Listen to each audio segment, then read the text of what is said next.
Big boss season 8లో 4వ వారం ఎలిమినేషన్లో భాగంగా సోనియా ఎలిమినేట్ అయ్యి బిగ్ బాస్ నుంచి ఇలా బయటకు వచ్చిందో లేదో అప్పుడే బిగ్ బాస్ 5వ వారానికి సంబంధించిన నామినేషన్ ప్రక్రియకి తెరతీశాడు. ఇక నామినేషన్ ప్రక్రియ ఏంటంటే గార్డెన్ ఏరియాలో హౌస్మేట్స్ అందరినీ నిలబడి అలాగే ఒక మంటను పెట్టి హౌస్మేట్స్ యొక్క ఫొటోస్ని కూడా అక్కడ ఏర్పాటు చేశారు.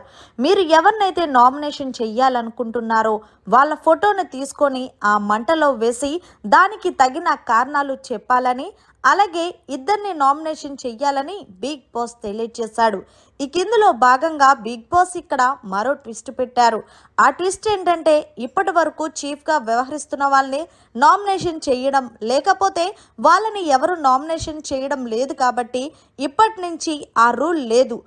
చీఫ్స్గా వ్యవహరిస్తున్న వాళ్ళు ఎవరినన్నా నామినేషన్ చేయొచ్చు, ఎవరన్నా సరే వాళ్ళని నామినేషన్ చేయొచ్చు అంటూ బిగ్ బాస్ మరో ట్విస్ట్ పెట్టాడు. ఇందులో భాగంగా నిఖిల్ ప్రేరణని నామినేషన్ చేస్తూ, ప్రేరణ ఆ రోజు వీకెండ్ నువ్వు నన్ను ఒక ట్యాగ్ లైన్ ఇచ్చావు పప్పు అని, అది నాకు నచ్చలేదు. నువ్వు చెప్పాలనుకుంటే మామూలుగా చెప్పాలి, కానీ ఒక పప్పులాగా తను ఏం చేయలేదు అంటూ నన్ను చాలా కించపరిచేలాగా మాట్లాడావు.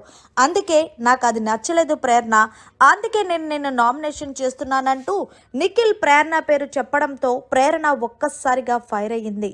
మీరు ముగ్గురు కలిసి గేమ్ ఆడారు కాబట్టే నేను అది చెప్పాను. ఆ రోజు చూశారు కదా వీకెండ్ నాగార్జున గారు మీరు వేసిన వేషాలంటూ ప్రేరణ కూడా ఎక్కడ తగ్గకుండా నిఖిల్కి ఇచ్చి పడేసింది 5వ వారం నామినేషన్స్లో. అలాగే నిఖిల్ ప్రేరణ తర్వాత నాబిల్ని నామినేషన్ చేస్తూ, నాబిల్ నువ్వు ఏదైతే మాటలు వదులుతావో అది నచ్చలేదు, అంతేకాదు నువ్వు వరస్ట్ సంచాలక్ అంటే ఆవిడ గారు వెళ్ళిపోయారు, ఈయన గారు ఉండిపోయారమ్మా, నా నామినేషన్ వచ్చినప్పుడు నేను మాట్లాడతాను బ్రో, నువ్వు నన్ను నామినేషన్ చేయాలనుకుంటే చేసే అంటూ నిఖిల్కి ఇచ్చి పడేశాడు నాబిల్. ఏదేమైనా సరే 5వ వారం నామినేషన్స్లో నిఖిల్ వర్సెస్ ప్రేరణ నాబిల్, అలాగే పృథ్వీ వర్సెస్ ప్రేరణ సీత. మొత్తంగా 5వ వారం నామినేషన్స్లోకి ఎంతమంది ఎవరెవరు వచ్చారనేది నెక్స్ట్ వీడియోలో చూద్దాం. మరిన్ని లేటెస్ట్ లైవ్ అప్డేట్స్ కోసం చూస్తూనే ఉండండి మన ఛానల్.